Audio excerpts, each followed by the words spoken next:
મહત્વના સમાચાર મળી રહ્યા છે અરવલ્લીથી। મોડાસા શહેરમાં સાંજના સમયે ફક્ત 20 મિનિટમાં 1 ઇંચ કરતાં વધુ ધોધમાર વરસાદ ખાબક્યો હતો। વરસાદ થતાં મોડાસાના મુખ્ય 4 રસ્તા પર ઢીંચણસમાં પાણી ભરાતા રાહદારીઓ અને વાહન ચાલકો મુશ્કેલીમાં મુકાયા હતા।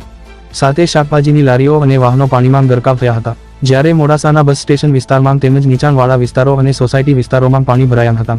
લાંબા વિરામ બાદ મોડાસા સહિત પંથકમાં વરસાદ થતાં વાતાવરણમાં ઠંડક પ્રસરી હતી અને ધરતીપુત્રોમાં આનંદની લહેર છવાઈ હતી।